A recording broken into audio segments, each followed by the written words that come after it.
Papa Dudut.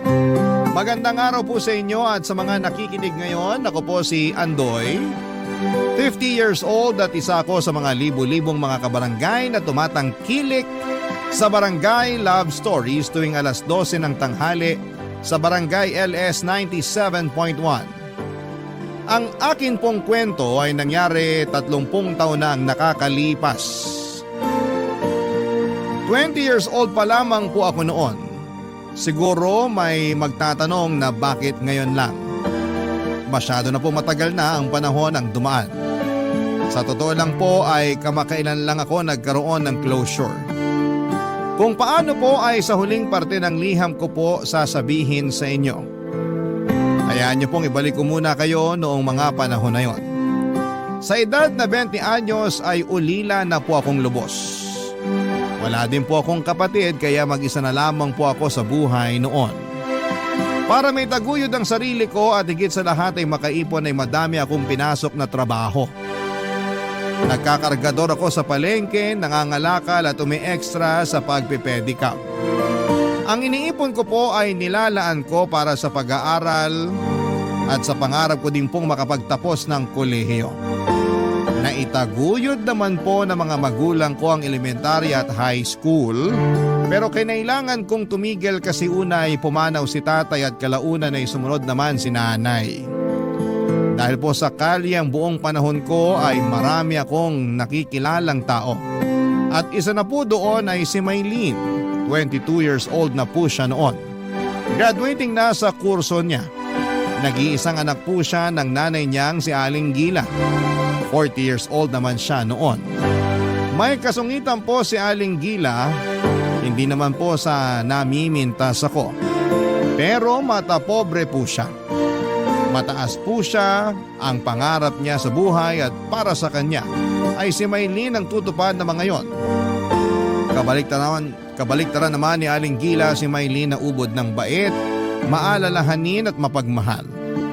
Nung unang maisakay ko siya sa pedicab ko ay may kung ano na akong naramdaman para kay Maylene. Pero syempre hindi naman po maganda ang buhay ko kaya naman sinolo ko na lamang ang nararamdaman ko. Medyo hindi po maganda ang unang pagkikita namin ni Maylene kasi habang nasa biyahe na kami sa pedicab ay bigla siyang nagpanik kasi nawawala po ang wallet niya. Alalang alala ito kaya sinabi ko na huwag alalahanin ang bayad sa pedicab. Libre na yon pero syempre po importante ang wallet niya. Kaya hindi naman natapos ang pag-aalala niya. Dinamayan ko na lamang po siya. Ang ginawa ko po ay sinamahan ko siya na balikan ang lahat ng lugar na pinuntahan niya ng araw na yon para makapagtanong-tanong. Doon po kami nagkakilala ng lubusan.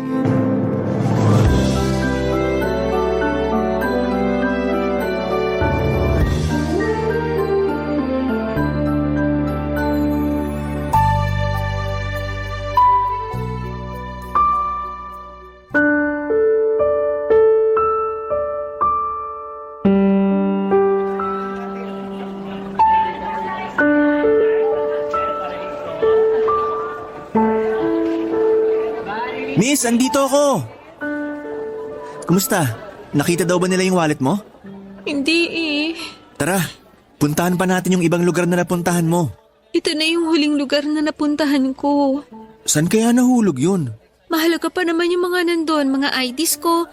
Nandun din yung mga resibo sa mga nabayaran ko sa school para i-present sa registrar. Oo, minahon ka. Pasensya na ha. Wala akong panyo na maipapahiram sa'yo. Okay lang. Hindi ko alam kung anong sasabihin sa'yo eh. Wala ka namang kasalanan eh. Wala na rin siguro ang wallet ko. Oh, huwag ka mawalan ng pag-asa. Maniwala ka na mahahanap din yun. Pero wala sa mga lugar na napuntahan ko. Hayaan mo, magtatanong-tanong pa din ako. Hindi ako titigil hanggat hindi ko nakikita ang wallet mo. Salamat. Pero hindi mo naman kailangang gawin yan. Ayos lang yun. Total yung mga lugar na napuntahan mo, nalilibot ko palagi dahil nagkakargador din ako dito sa palengke. Kaya makakapagtanong-tanong ako. Salamat. Walang anuman yun, miss. Ay, sorry. Saan? Kanina pa tayo magkasama. Hindi ko pa pala nasasabi ang pangalan ko. Nako, naiintindihan ko. Kanina kasi nag-aalala ka eh. Oo nga eh. Pero ako si Maylene. Ako si Andoy. Andoy ang totoo mong pangalan? Nickname lang, alias. Alejandro ang tunay kong pangalan. Maganda naman ang Alejandro ah. Pangit ba ang Andoy? Hindi. Ang ibig kong sabihin, maganda ang pangalang Alejandro pero cute din naman yung Andoy. Parang ako? Ha? Uy, natatawa ka. Ikaw naman kasi, hindi ko inaasahan yung joke mo. Kasi kanina ka pa malungkot. Alam ko naman na importante yung nawawala. Pero sana mag-relax ka lang. Oo nga. Habang wala ka pa kanina, bumili ako nitong tinapay at soft drinks. Bakit? Ha? Bakit? Ibig kong sabihin, bakit bumili ka pa? Nalugi ka na nga ngayong araw kasi yung oras ng pasada mo. Sinamahan mo lang ako at ayaw mo pa magpabayad. Nako, wala yun. Basta may nangangailangan, dapat tulungan. Salamat. Paano tong tinapay at soft drinks? Nakakaya na sa'yo. Sa'yo na lang yan. 2 binili ko. Tig-isa sana tayo. Ganun ba? Ayaw mo ba? Akin na nga, nakakahiya naman. Nag-abala ka pa. Sabi ko nga ayos lang eh. Tara, kain na tayo. Maupo ka dito sa loob ng pedicab. Sige na nga. Nag-aaral ka pala? Mukha bang hindi? Ha? Hindi. Joke lang. Ako kasi hindi nag-aaral eh. Sorry, wala akong ibig sabihin. Joke lang. Ay, ikaw talaga? Saan ka nag-aaral? Hindi nga ako nag-aaral. Joke ba yan o totoo? Totoo. Bakit ka natatawa? Na-counter joke kasi kita eh. Eh wala ka namang joke eh. Seryoso yung sinasabi mo. Ha? Oo nga. Kakainis ka. Aalis na ako. Uy, ito naman hindi na mabiro. Pinagagaan ko lang ang mga sitwasyon. Pinagagaan ko ang loob mo para huwag ka mag-alala. At pinagagaan ko din ang loob ko na itawan na lang dahil hindi ako nag-aaral. Bakit ayaw mo mag-aral? Hindi naman sa ayaw. Wala pa kasing pere. Pero nag-iipon ako. Pag marami na akong naipon, mag-aaral uli ako. Ay maganda yan. Siyempre, para pag nagkaasawa ako at nagkaanak, mabubuhay ko sila. May girlfriend ka na? Wala ah. Pero sana magkaroon na. Darating yan. Dumating na. Ano yun? Wala. Sabi ko, kainin mo na yung tinapay.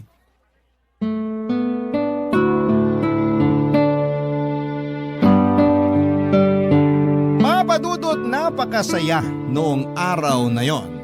Sa totoo lang, noon lang ako sumaya ng ganon. At si Maylene ang dahilan. Mahaba pa ang naging kwentuhan namin kasi umikot pa kami para magtanong-tanong tungkol sa wallet niya. Kahit na wala kong kinita ng araw na yon ay iba pa din ang pakiramdam. Napakasaya ko talaga na nakilala ko si Maylene. Nalaman ko pa kung saan siya nakatira kasi hinatid ko siya sa mismong bahay nila. Pero pagkababa ko kay Maylene sa tapat ng bahay nila ay saka ako dinagukan ng katotohanan na hindi magiging kami. Malabong magkagusto sa akin si Maylene sa estado ng buhay ko. Kahit na ganoon ay naramdaman ko ay ginawa ko pa ding inspirasyon si Maylene para magsipag palalo. Kung doble ang sipag ko noon ay triniple ko pa para mahabol ko ang estado ng buhay nila. Madalas kaming nagkakasalubong ni Maylene sa mga lugar na pinupuntahan niya. Hindi dahil sa gawa ng pagkakataon kundi inalam ko talaga kung saan siya nagpupunta at ang schedule niya. Naging stalker ako sa mabuting paraan, Papadudot. Kasi gusto ko lang naman na safe si Maylene sa pagpasok at pag-uwi sa kanila. Nakikita ko din naman na hindi naiilang si Maylene sa mga pagkakataon na nagkikita kami. Ramdam ko din naman na masaya siya, Papadudot.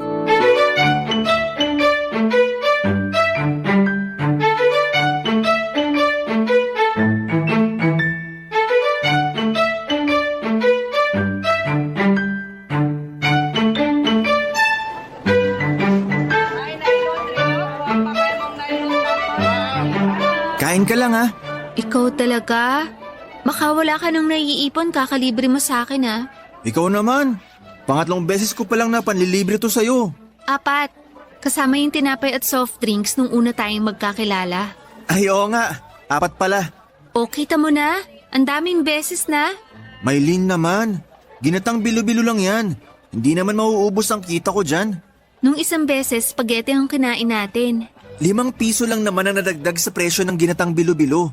Kaya hindi malaking halaga yun. Kahit na, iniisip lang naman kita. Talaga? Anong talaga? Iniisip mo ako? Oo. Teka, ikaw, pilyo ka ha? Ayos lang yun. Kasi iniisip din naman kita. Iniisip mo ko? Oo naman. Bakit? Ha? Wala lang. Anong wala lang? Pwede ba yun? Kasi nga mahal kita. Ha? Ha? Ang ibig kong sabihin, kasi baka, kasi, Ano? Maylin, huwag ka magalit. Sorry. Sorry talaga. Saan naman?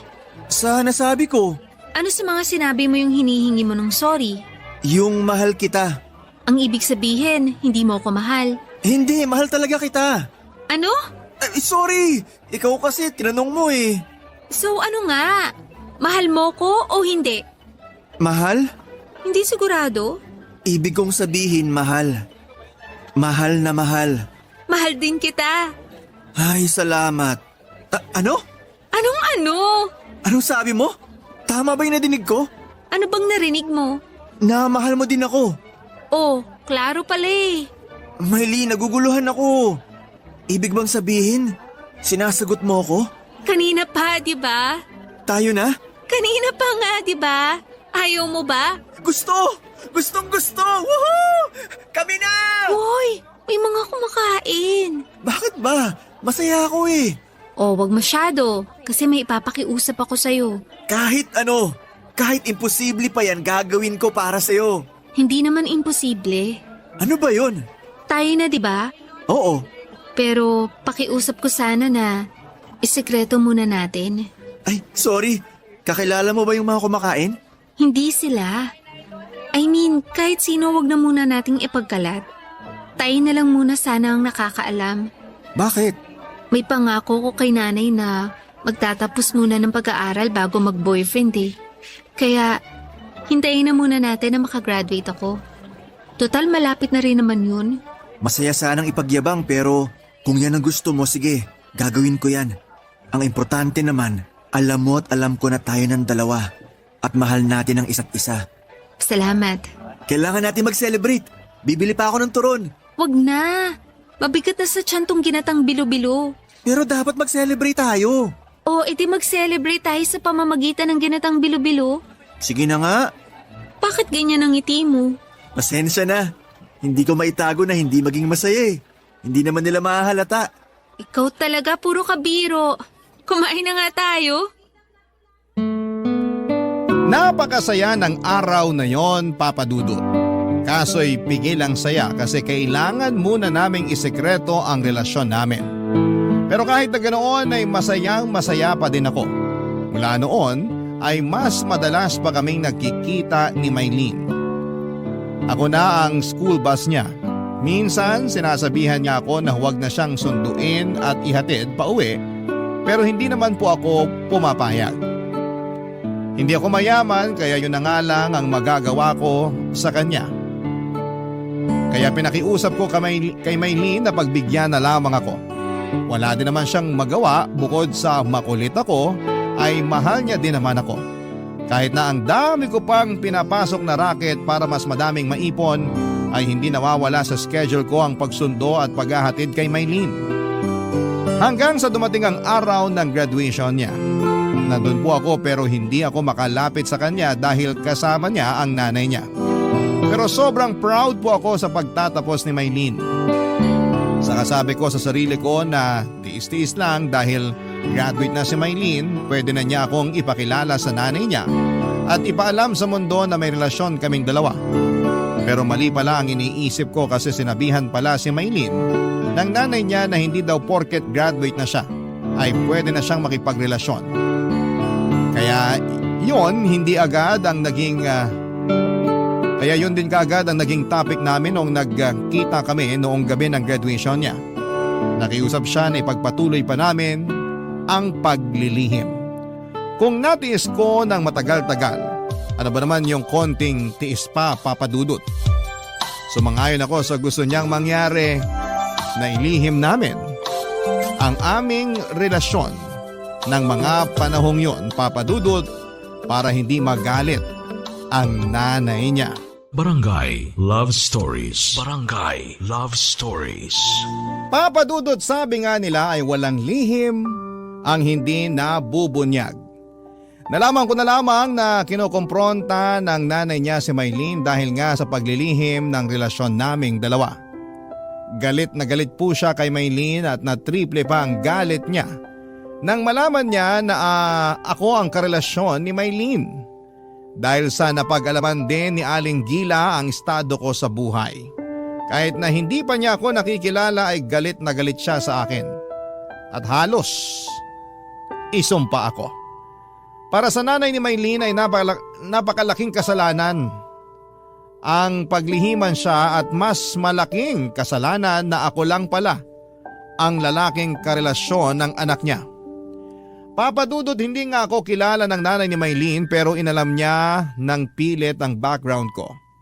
At nang makilala ako ay iniskandalo ako ng ilang beses. Mga masasakit na salita at pangmamaliit ang nadidinig ko mula sa kanya. Hindi ko na lamang po pinansin. Hindi po ako sumasagot man lang. Tahimik ako pero hindi ako napanghinaan para ipagpatuloy ang relasyon namin ni Maylene. Alam ko din po na totoong mahal ako ni Maylene kaya sapat na dahilan na po yun para ipaglaban ang pag-ibig namin. Ang mga nakakarinig sa pangmamaliit sa akin ng nanay ni Maylene imbes na husgahan ako ay mas nagagalit sila sa mga pangit na sinasabi ni Aling Gila. Kahit ganoon ay tuloy pa din ang relasyon namin ng anak niya. Para kaming mga pugante na nagtatago at hindi pwedeng mahuli. Hindi ko alam na sobra na pala ang dinadala ni Maylene sa damdamin niya dahil sa ginagawa sa akin ng nanay niya kaya gugulatin niya kami sa isang balita.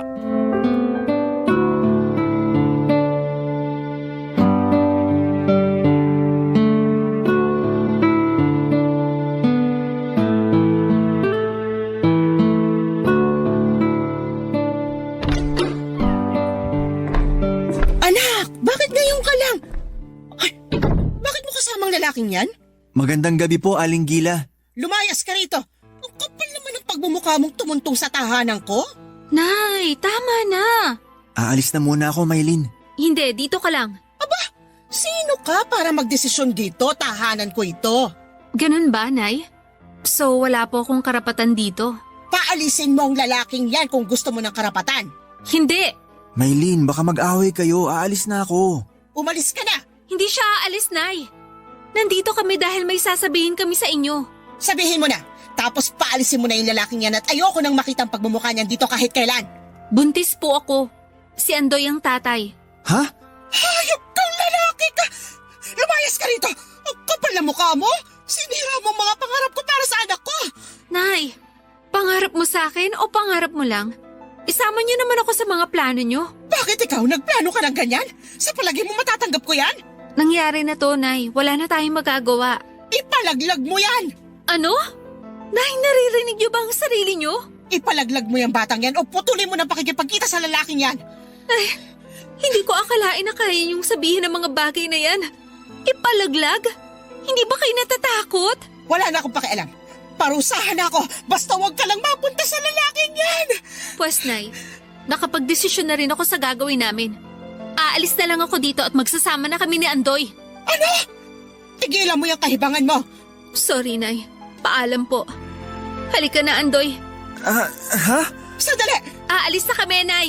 Huwag anak! Huwag ka aalis! Ay, pasensya ka na sa nasabi ko.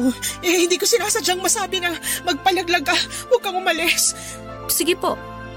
Pero sa isang kondisyon. Dito rin titira si Andoy. Ano? Siya ang tatay ng anak ko kaya dapat kasama ko siya. Anak, ano ba naman yan? Kung hindi po pwede, aalis na lang kami. Sandali. Sige na. Dito mo na patirahin yung lalaking yan. Baka sinasabi niyo lang po yan. Hindi. Payag na ako. Huwag ka lang umalis, anak. Sana pakasamahan niyo na maayos si Andoy. Nay. Oo na. Sige na. Papasok na muna ako sa kwarto. Masakit ang ulo ko.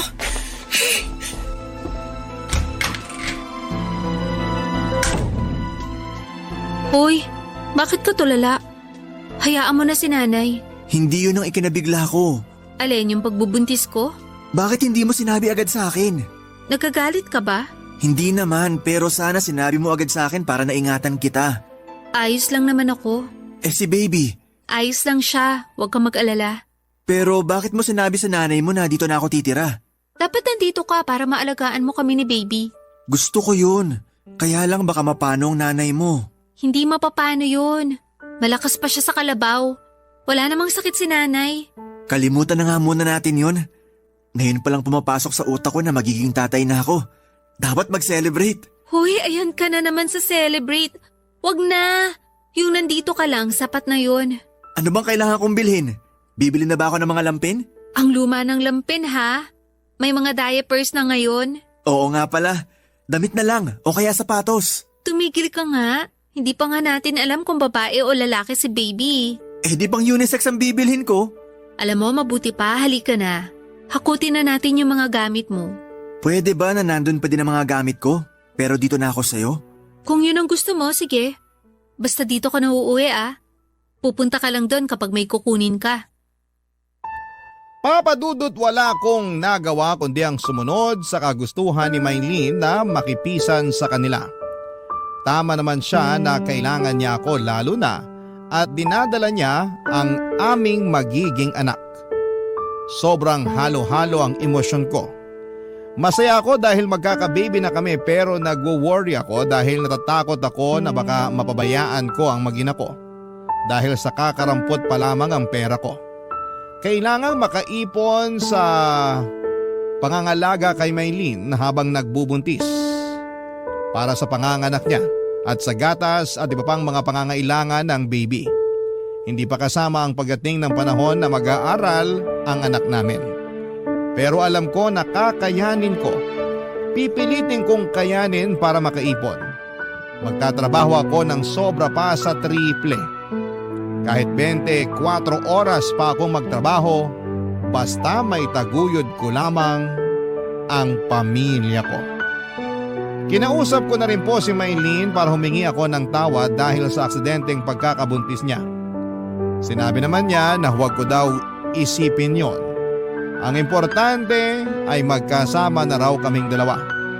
Dahil graduate na si Maylene ay naghanap din kaagad ito ng trabaho at maswerteng natanggap naman din kaagad. Ako lahat ng pwedeng trabaho na kunin ko ay pinasok ko na. Walang pili-pili basta kikita ay papasukin ko. Wag lang ang masama dahil baka imbes na maitaguyod ko ang pamilya ko ay makulong pa ako at maiwan ko sila. Yung hirap ko sa pagtatrabaho ay tuloy-tuloy ay kayang-kaya ko o kakayanin ko ano paman ang mangyari. Pero ang pinaka mahirap sa lahat ay yung pakikisama sa nanay ni Maylene.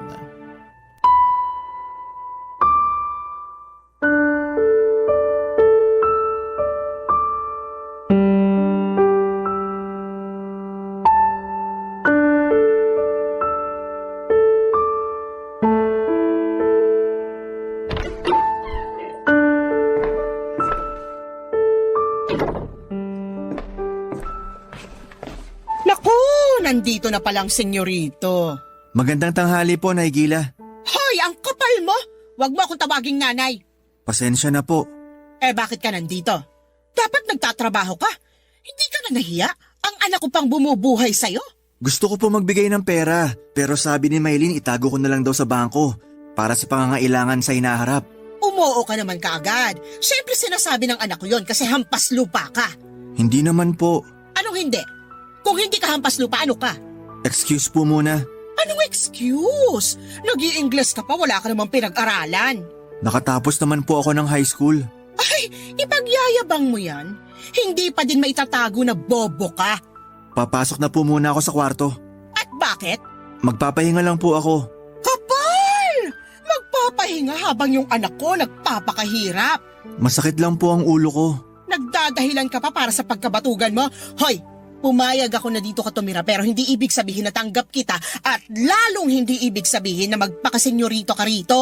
Ihihiga ko lang po sandali. Maglinis ka nitong bahay. Dito ka nakatira, hindi ka man lang tumulong. Ano ako dito, katulong mo?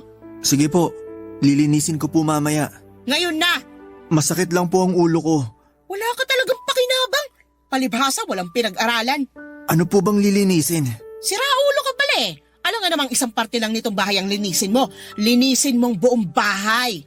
Opo. Ano pang hinihintay mo? Ayun ang walis. Ayun ang basahan. Kilos. Opo. Huwag mong madaliin! Wala ka talagang utak na bobo ka. Aling Gila, hindi po ako bobo. Bobo ka. Sobra naman po yata yung sinasabi nyo. O ano ngayon? Lalabang ka? Porke wala ang anak ko, sasaktan mo ko? Hindi naman po. Sasaktan mo ko? Aray! Huwag! Maawa ka! Ano ba nangyayari sa inyo? Wala pa akong ginagawa. Aray! Tulungan niyo ako! Sinasaktan ako ni Andoy! Tumigil po kayo. Tingnan natin kung sinong paniniwalaan ng mga taga rito. Ako o ikaw na pabigat? Huwag nyo naman pong gawin sa akin to. Anong wag? Makukulong ka.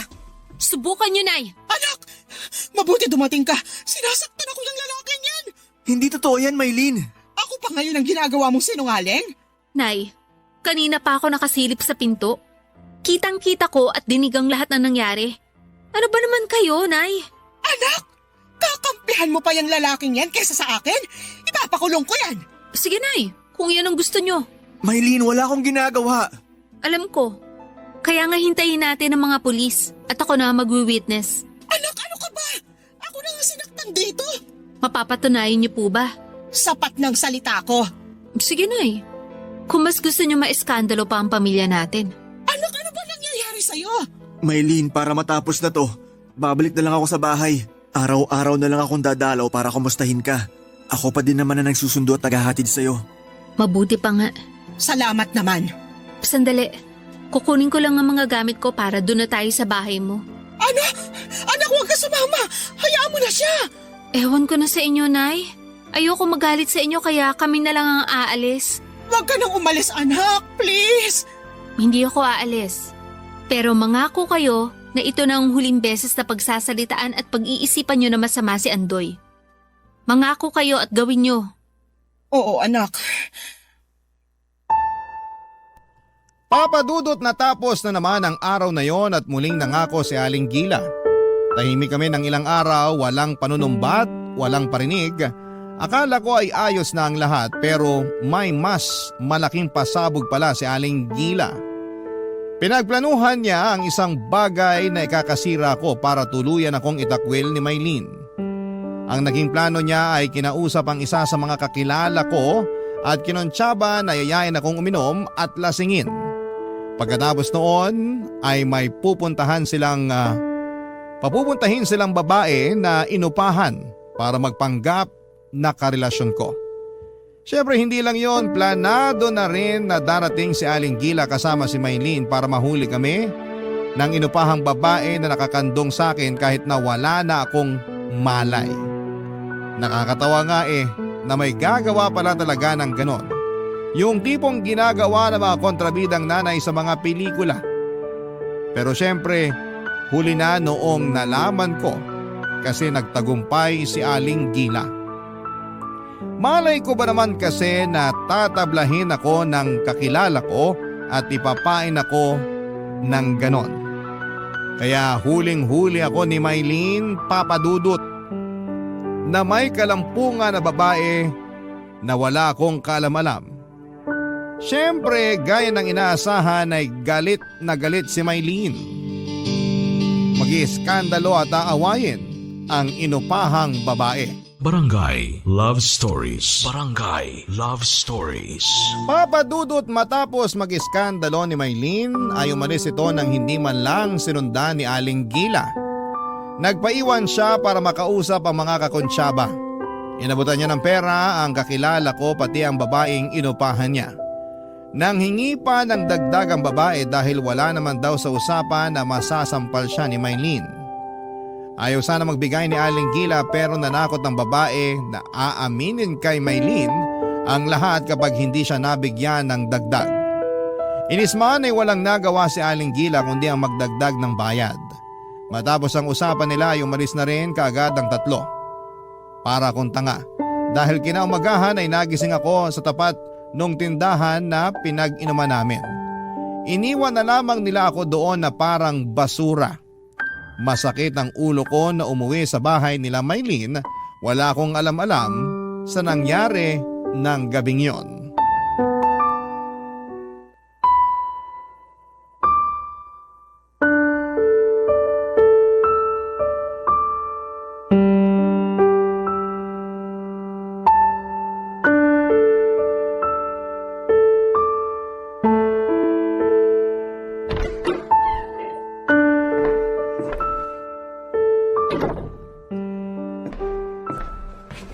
Ayun na ang magaling na lalaki. Magandang umaga po, Aling Gila. Ay, talagang magandang umaga ko ngayon. Ewan lang sa'yo. Po? Ewan ko sa'yo. Si Maylin po. Bakit? Nasaan po siya? Iwan mo muna kami, Nay. Tawagin mo lang ako.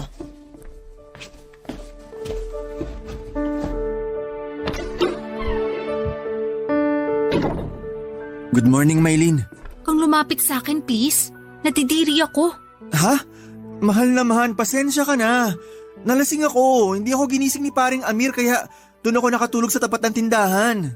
Huwag mo akong paikutin. Totoo, mahal. Huwag mo sabi ako lapitan eh. Nandidiri ako sa'yo. Ano bang sinasabi mo? Wow, patay mali siya. Huwag mo nang itago dahil nahuli ko na sa akto. Ang alin? Wow naman. Consistent ka ha? Ano bang sinasabi mo? Pasensya ka na at ngayon lang ako nakauwi. Totoo ang sinasabi ko. Pero pangako, hindi na mauulit. Gusto mo pa sanang ulitin kung hindi kita nahuli. Nahuli? Ano bang ibig mong sabihin? Huwag mo naman akong paikutin, hindi ako tanga.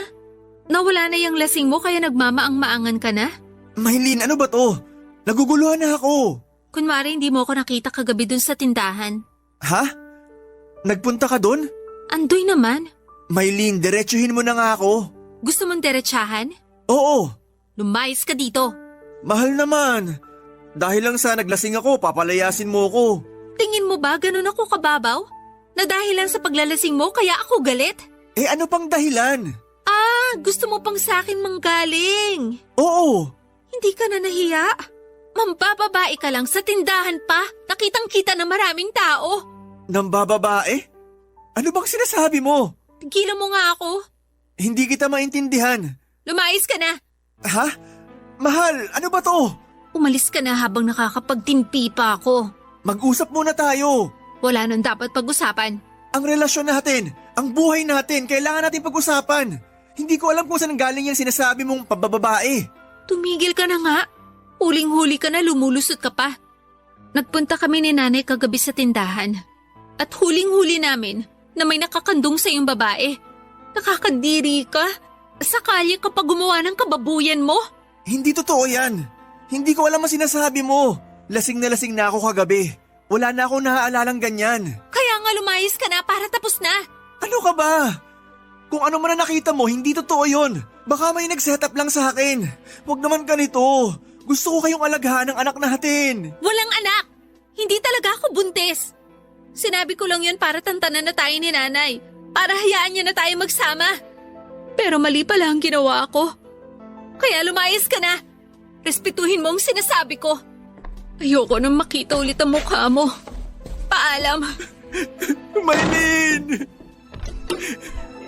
Oh, ano pang hinihintay mo? Aling Gila, may kinalaman ba kayo dito? Kagagawan niyo to? Kagagawan ko man o hindi, pinalalayas ka na mismo ng anak ko kaya umalis ka na. Bakit niyo nagawa to? Wala akong inaamin sa'yo. Alam kong kayo nagplano nito. Alam mo, ang dami mong sinasabi, umalis ka na bago kita ipabarangay. Tandaan mo, hindi kayo kasal ng anak ko. Mahal ko ang anak niyo. Mabuti pala hindi totoong buntis si Maylin, kaya mas mabuti talaga na mabura ka na sa buhay niya. Layas! Aling Gila! Layas! Papadudot mahal ko si Maylin kaya sinabi ko na gagawin ko ang lahat para maiayos ang sinira naming pagmamahalan. Ayokong umalis noon. Kakatukin ko sana si Maylin sa kwarto para muling kausapin pero handa talaga si Aling Gila. Isang sigaw niya lang ay may mga kalalakihan na pumasok ng bahay para ilabas ako. At sa kanto ay pinagulpi pa niya ako.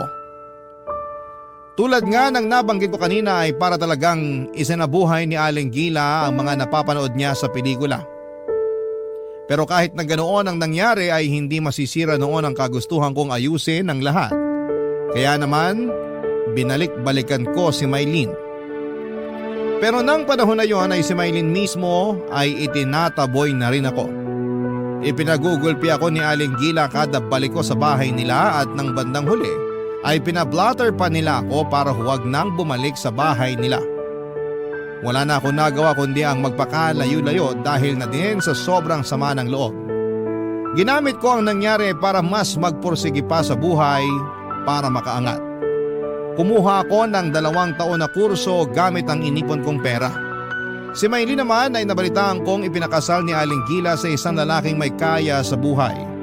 Pero nabalitaan ko din na wala pang 1 taon matapos ang kasal nila ay naghiwalay din ang dalawa dahil sa mga kakaibang ugaling ipinakita ng napangasawa niya. May pagka-bayolente ang lalaki at laging sinasaktan si Maylin. Naawa po ako sa sinapit niya pero wala na akong karapatan para manghimasok pa. Matapos noon ay matagal akong walang balita tungkol sa kanilang mag-ina dahil sa pagkaabala ko sa mga trabahong tinatanggap ko. Sa sobrang abala ko na baguhin ang buhay ko ay isinubsob ko ang sarili ko sa trabaho. Ginamit ko yung mga nangyari sa akin na instrumento para magsikap ako ng husto. Naisip ko na kung may maganda akong buhay, walang sino man ang tatapak sa aking pagkatao. Pag maganda at maluwan ang buhay ko, hindi ako makakatanggap ng pangit na pagtrato mula sa kung sino man. Ilang taon din ang lumipas nang mabalitaan ko na nawala na rin daw pala si Maylin sa sarili. Inaalagaan na lang siya ng kanyang nanay na si Aling Gila dahil lagi na lang daw itong tahimik at tulala at minsan ay biglang sisigaw at iiyak. Makalipas nga ang 5 taon ay aksidenteng nakasalubong ko si Aling Gila. Malaki na ang pagbabago sa itsura niya dahil sa edad. Nagulat ako nang siya ang lumapit para kausapin ako.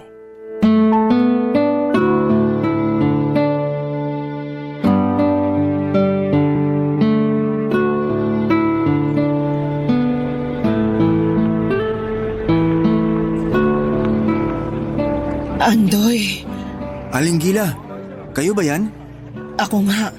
Magandang umaga po. Magandang umaga din. Kamusta po? Eto, hindi maganda ang buhay. Hindi naman po siguro. Ang gara naman ng pananamit mo. Salamat po. Kotse mo yan? Opo, napag-ipunan kaya nakabili. Maganda at mukhang mamahalin. Sakto lang naman po. Natapos na din hulugan. Pero mukhang bago pa. 1 taon pa lang po sa akin. Maingat lang po siguro ako. Mukhang maganda na rin ang buhay mo Sinuwerte lang po. Matapos ko mag-aral, nakapagtayo ng negosyo. Sa awa ng Diyos, lumaki naman. Nagsipag po ako ng sobra matapos yung nangyari dati. Patawarin mo ko. Kalimutan niyo na po yun.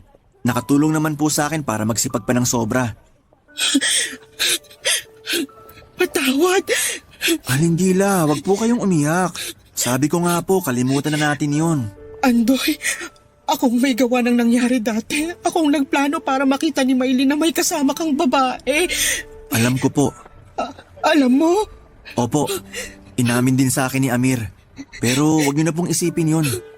Patawad, Andoy. Matagal ko na po kayong napatawad. Nung una, galit na galit ako. Pero natutunan ko magpatawad at makalimot para walang bitbit sa dibdib, para makakilos ng mas maluwag. Salamat, Andoy. Salamat. Kung mamamatay man ako, masaya na ako na napatawad mo ako. Huwag po kayong magsalita ng ganyan. Walang mamamatay. Malakas pa kayo.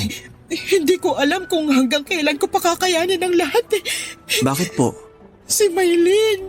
Ano po nangyari kay Maylin? Kamusta po siya?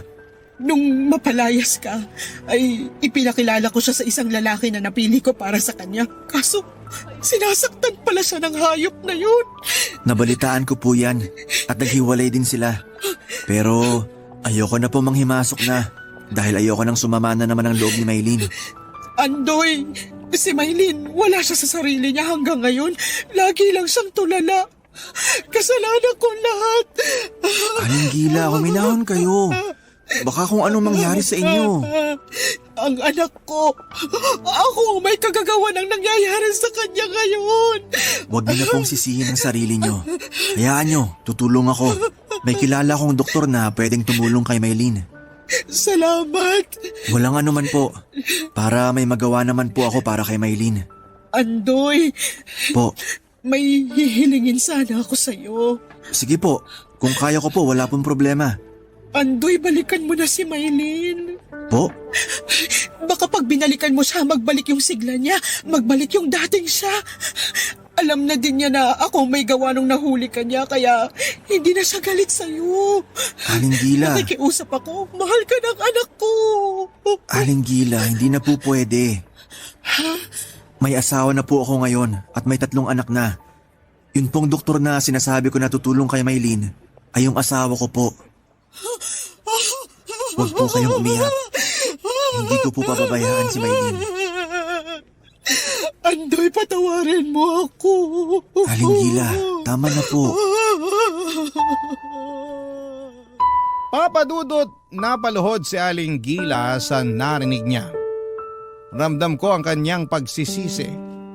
Ramdam ko na inaako niya lahat ng pagkakamali kaya nagkaganon si Maylene.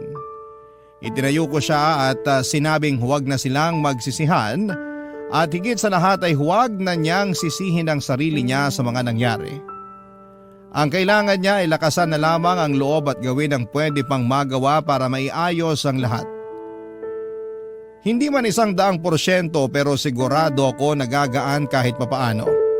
Binigyan ko siya ng kaunting halaga para sa panggastos nila at sinabing dadalaw kami ng asawa ko sa kanila para matignan ang kalagayan ni Maylene.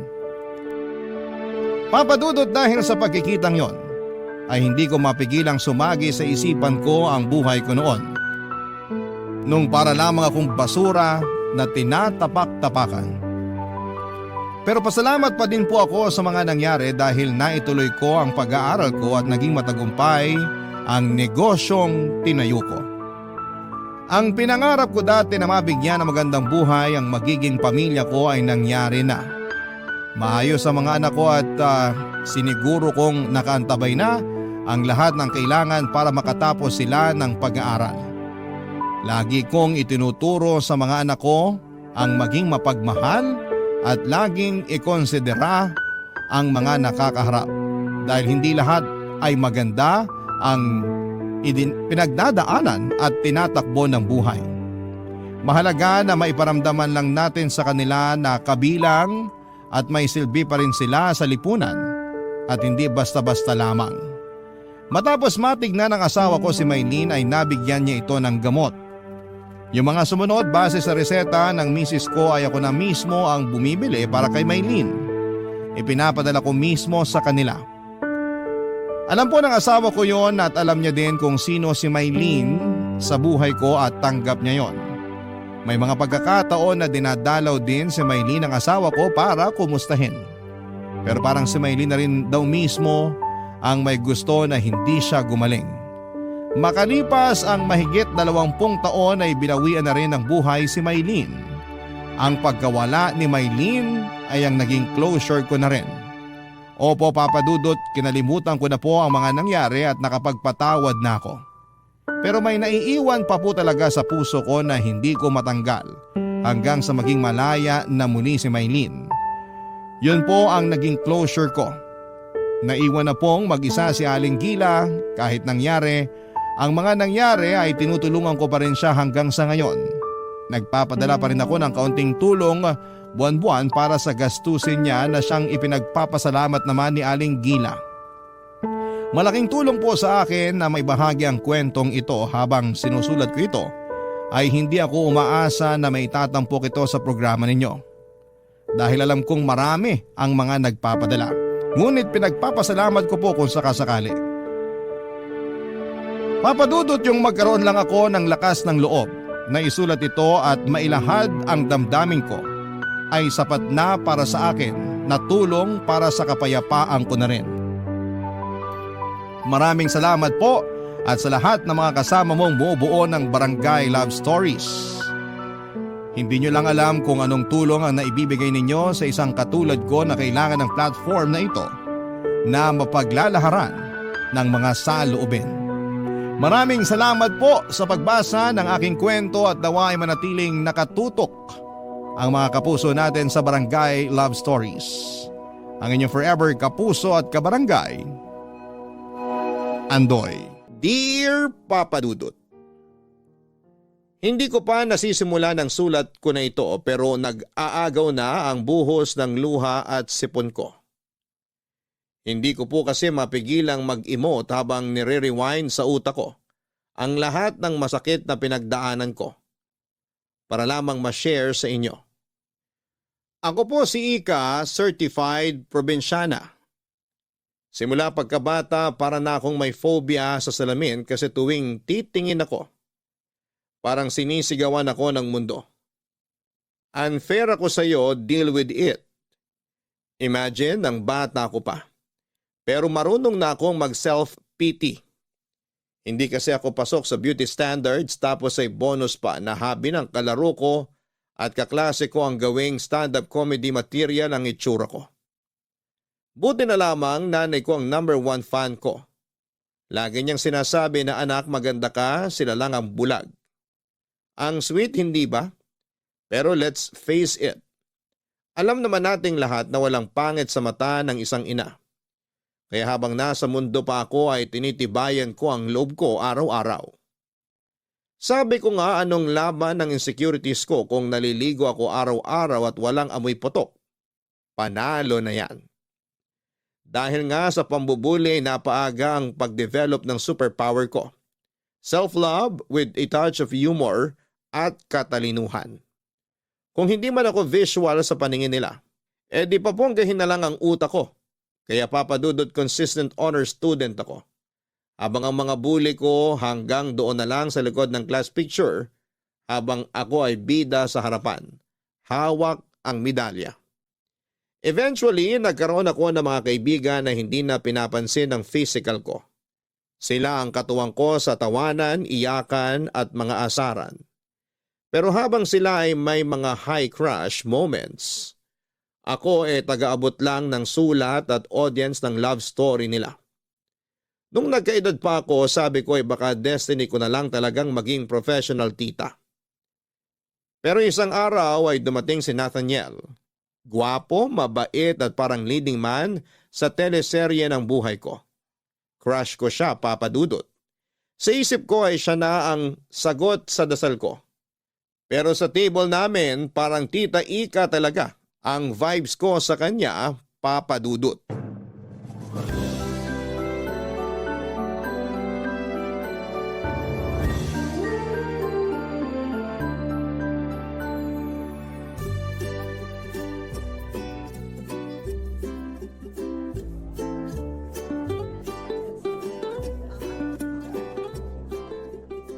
Okay lang naman ang pag-aaral mo? Ayos naman po. Kayo po. Aray, grabe ha. Sobrang sakit ng likod ko. Hala, bakit po? Mas lalo akong tatanda sa kakapo mo. Rika ang pangalan ko, pero tawagin mo na lang akong Ika. Para medyo naman maiba. Nakakahiya naman po. Ika. Ay, sorry. Ang hirap pala magtanggal lang po. Naku, sanayan lang yan, Nathaniel. Sasanayin ko yung sarili ko, huwag kang mag-alala. Ayan, kaya mo naman pala. Sabi ko na matalino ka. Mabilis ka matuto. Ikaw talaga. Funny ka.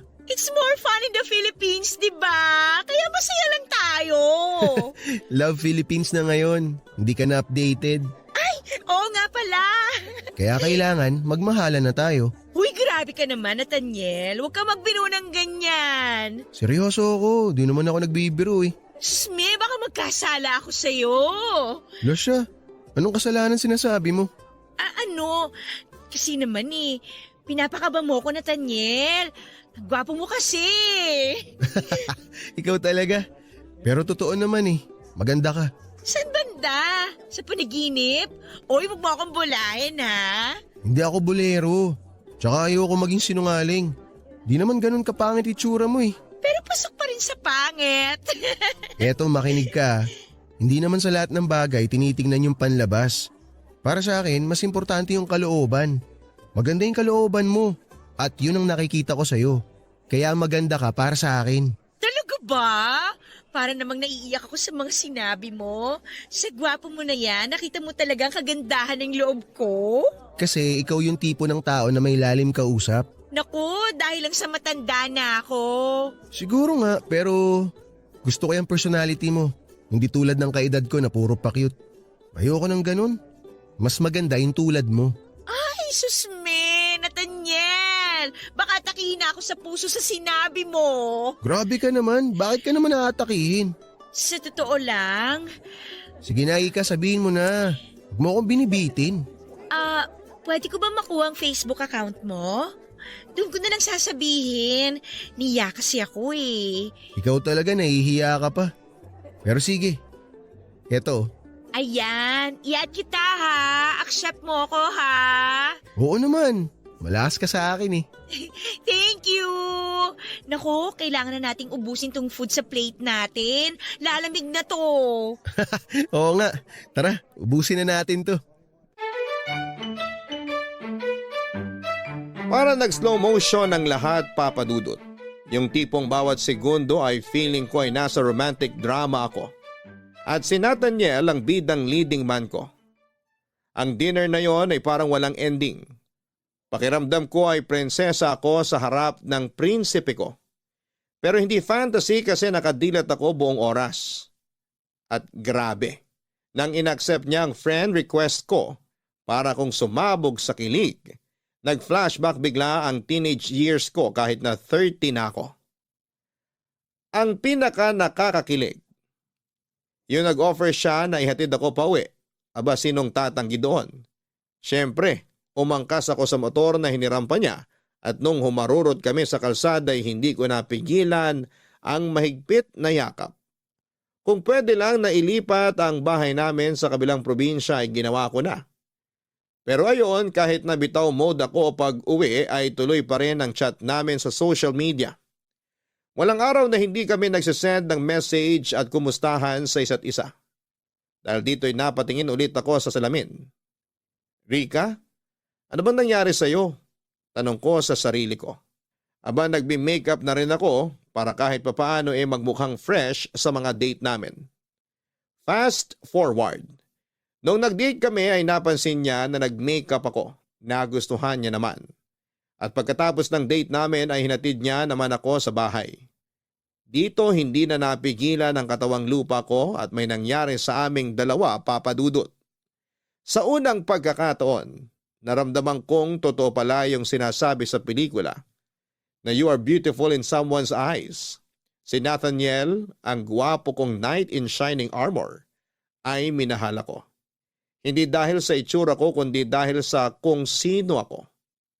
Ang init na mga yakap niya, ang pangaangkin niya, para akong nasa ulap. Paulit-ulit naming pinatunayan sa kama na may spark talaga kami, Papa Dudut. Pero tulad ng sabi nila, hindi lahat ng maganda ay pangmatagalan. Unti-unting lumabas ang dark side ni Nathaniel. Sa bawat dalaw niya may kasamang hingi. Una, pera para sa rent ng motor. Sunod ay pang tuition. Tapos pang project. Hanggang sa patina sa pamilya niya ay ako na rin ang sponsor. At kahit halata naman na parang piniperahan niya ako ay hindi ko magawang magalit. Mahal ko si Nathaniel at binigay niya naman ang pangangailangan ko. Hindi naman ako lugi, sabi ko. Pero dumating din sa punto na sobrang komportable na niya. Nagdadala na ng barkada sa bahay ko, lasing paminsan at syempre may kasama pang hingi ng pambili ng alak. Sa bawat tagay nila para akong natutuyuan ng dignidad, Papa Dudut.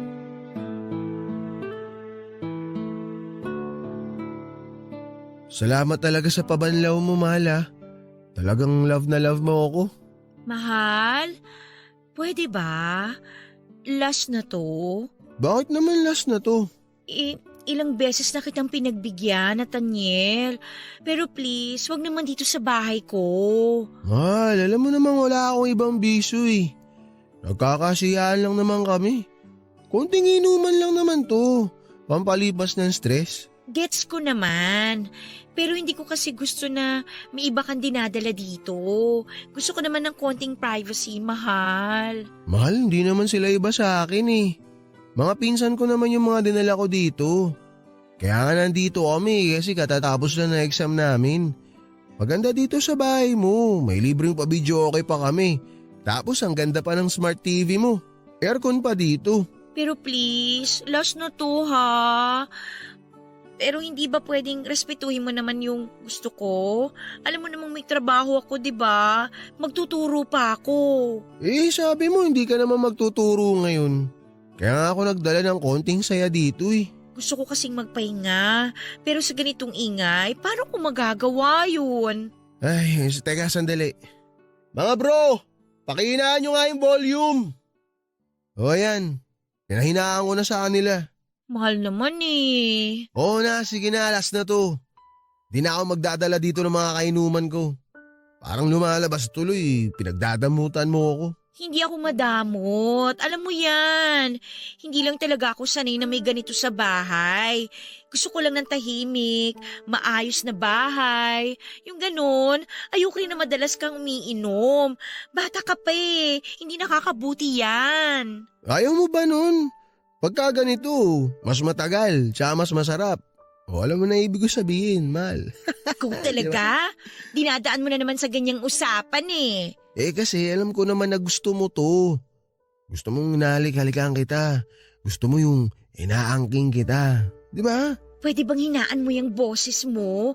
Marinig nila sa sala, ano ka ba? Di nila tayo maririnig. Huwag kang mag-alala, mahal. Ang bahala sa'yo. Basta ako, hindi ako magsasawa sa'yo. Hinding-hindi. Ikaw lang gusto ko. Lagi. Totoo ba talaga yan? Totoong totoo.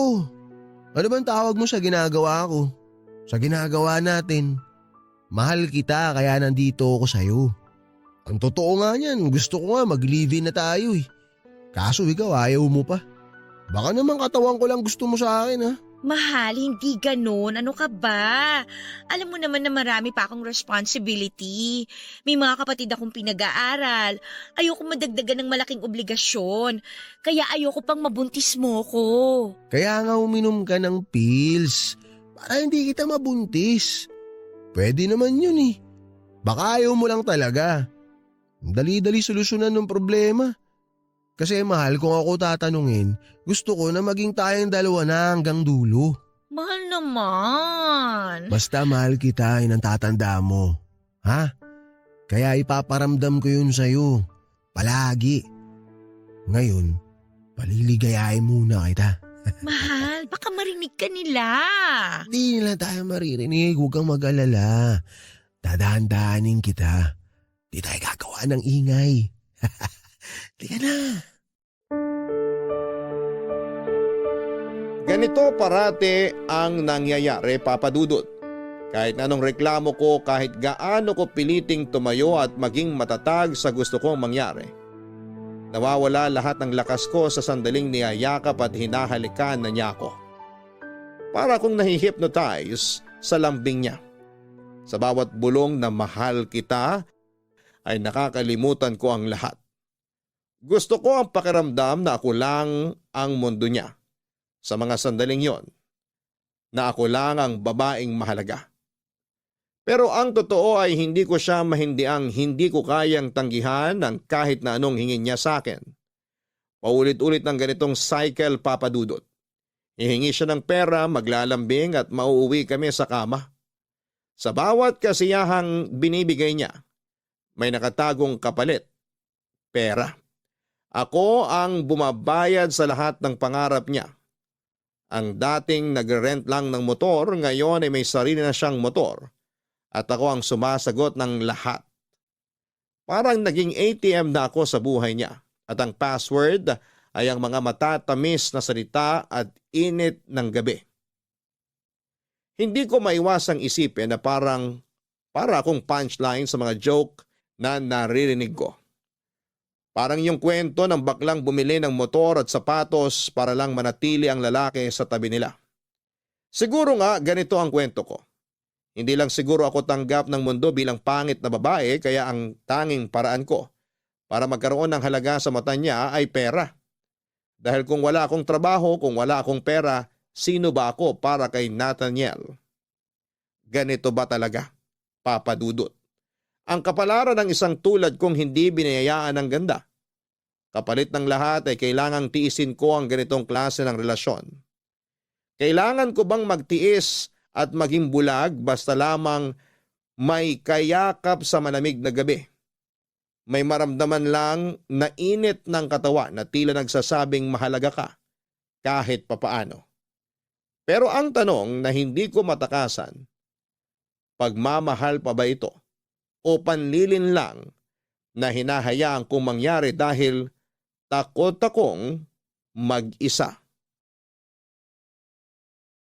Naging sekreto ang relasyon namin ni Nathaniel, Papa Dudut. Halos lahat ng tao sa paligid ko, pati na rin ang pamilya ko, akala nila ay busy lamang ako sa trabaho at single na single kasi nga ay parang hindi ka panipaniwala na may lalaking nahuhumaling sa ganda ko. Joke lang po, Papa Dudut. Baka nahuhumaling sa kung ano ang meron ako na pwede kong maibigay. Ewan ko ba? Ginagawa ko talaga ang katatawanan ng bagay na dapat ay sineseryoso. Ang totoo talaga, Papa Dudut, ay nasa isang relasyon ako na puno ng panghuhot-hot at pagpapanggap. Hindi ko na mabilang kung ilang beses na akong nagbulag-bulagan dahil iniisip ko na baka mahal niya rin ako kahit papaano. Pero let's be real, Papa Dudut. Kahit ganon mo kamahal, ang tao ay nauubos ka rin. Nakakapagod maging blind follower ng love. Isang araw, inimbita ako ng kaibigan ko para magkita at mag-dinner.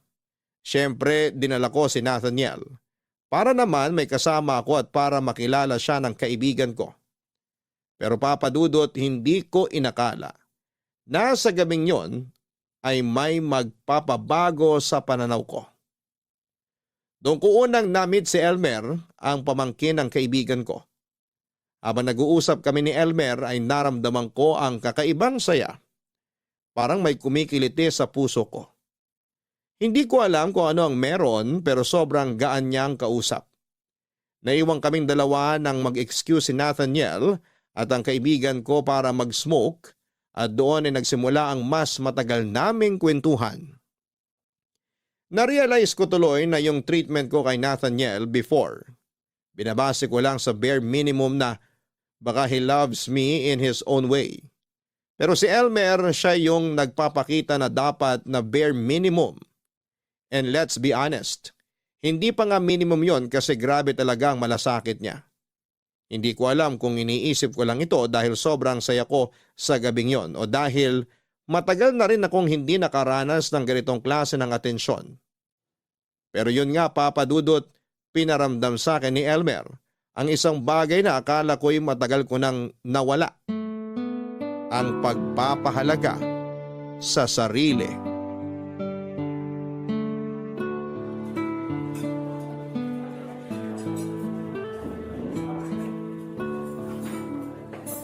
So, Elmer, ano nga ulit ang trabaho mo? Parang ang chill mo lang kausap eh. Pero mukhang busy ka rin naman sa buhay. May hobby ka ba? Ang dami mo agad tanong. Nalula ako dun ah. Parang hindi kaya ng... Sorry naman. Okay lang naman ate. Call center agent ako, night shift. Pero pag hindi ako tinotopak at may free time, nag-freelance photography ako. Mahilig kasi ako mag-capture ng mga raw na moments. Yung hindi pilit, yung totoong kwento sa isang picture. Katulad mo ngayon, parang gusto kong kunan ka ng picture. Hala, baka basag ang camera mo. Hindi ah. Minsan hindi mo kailangan magpanggap para maging maganda ka sa mata ng iba. Be yourself. Maganda ka. Sus, bolero ka rin pala. Binigyan ka ata ng pera ng tita mo para sabihan ako ng magagandang words. Pero salamat ha. Baka kailangan mo na ng bagong salamin sa mata. Ikaw talaga. Alam mo, like sa trabaho ko, minsan kahit buong effort mo na binigay mo, parang wala lang sa ibang tao. Parang background music ka lang sa buhay nila. Pero okay lang. Ang mahalaga, nagawa mo ng maayos ang trabaho mo. Ikaw talaga, iba ka. May kaya naman kayo sa buhay pero nagtatrabaho ka? Si ate talaga. Hindi naman pwedeng walang trabaho sa Pinas. Hindi pwedeng nakatunganga lang at maghihintay ng biyaya. Dapat pinagtatrabahuhan. Kapag ang pera galing sa pawis, mas pinahahalagahan mo. At saka hindi mo basta-basta ginagasta sa kung ano-ano lang. Sina lola ko, tita at tito ko lang yung mayaman. Ako, corporate slave. Tsaka hindi naman natin masisisi yung iba. Kasi mahirap din naman talagang makapasok ng trabaho sa Pinas. Alam mo, pareho tayo. Sa ESL teaching ko naman, minsan pakiramdam ko, ako lang ang nagpapaka-effort para lang mag-aral yung student ko. Yung iba, parang walang pakialam. Requirement lang nila ang mag-log in. Nakakabagot din lalo na kung susungitan ka pa. Susme, gusto ko na lang mag-log out minsan. Wag ka, sobrang relatable. Dati, isang client ko, galit na galit kasi daw hindi ko siya maintindihan. Siya kaya, parang radyo na walang signal. Ako naman, isang student ko, sabi sa akin, "Teacher, are you sure you know English?" Grabe! Gusto ko siyang sagutin ng, "Ikaw kaya turuan ko ng Tagalog, tingnan natin." Nakakatuwa ka kausap. Kaya siguro kahit toxic na yung paligid, nadadala mo lang ng light. Hindi naman. Minsan nga iniisip ko kung tama pa ba ang ginagawa ko. Pero hearing that from you, parang ang gaan lang. Uy, thanks ha! Uy, parang ang saya nyo ah. Mahal, baka naman pinagpalit mo na ako sa pinsan ng kaibigan mo ah. Halika na, masayang kausap si Elmer. Feeling ko magkakasundo kayo. Ah, ganun? Kung sa tingin mo magkakasundo kami, baka nga magkasundo kami. Ano ba pinag-uusapan nyo? Sa gitna ng malateleseryeng twist ng buhay ko ay may mga eksenang parang boom. Dumarating ng hindi mo inaasahan. Ganito na ganito ang peg noong dumating si Elmer sa eksena, papadudot, ibang level siya. Hindi siya yung typical na lalaki na magbibigay ng hi, hello, bye na vibes. Para siyang walking TED Talk, pero promise, walang dull moment. Kahit ang usapan lang ay tungkol sa ulam, biglang nagiging deep at meaningful. Habang kausap ko siya ay parang may slow-mo ang mundo ko. Tapos kami lang ang nakafocus. Ang gaan, ang saya at kahit feeling ko ang bigat-bigat na ng buhay ko. May mga sandali rin na hindi ko malimutan ang kakaibang tingin niya na ibinibigay sa akin. Gaya nung nakita niya kaming naghalikan ni Nathaniel matapos ang dinner. May halong malasakit at pangunawa ang kanyang tingin. Then dumating ang araw na feeling ko ay ayoko nang bumangon. Ayoko na sa liwanag pero papadudot, eto na nga. Nalaman ko ang sekretong pasabog ni Nathaniel. Yung perang hinihingi niya sa akin aba ginagastos niya para sa ibang babae. At hindi basta babae ha. Diyosa levels. Para akong na-wipe out sa realization na yon. Na-realize ko na paano ko hinayaang magpakababa ng ganito. Si Elmer, alam ang lahat, ramdam ko ang pagkabahala niya. Pero mas naramdaman ko ang alaga niya. One time, sinabi niya sa akin ang mga salitang parang direct hit sa puso ko. Rika, mas mahalaga ka kaysa sa iniisip mo. Huwag kang pumayag na tratuhin ka ng mas mababa sa deserve mo, ang sabi niya. Papadudot, umiyak ako noon sa harap niya. Imagine isang tao na nakita ang worth ko, kahit ako ay hindi ko na makita ang sarili kong halaga. Kaya kinumpronta ko si Nathaniel at nag-ipon ako ng lakas ng loob para harapin siya.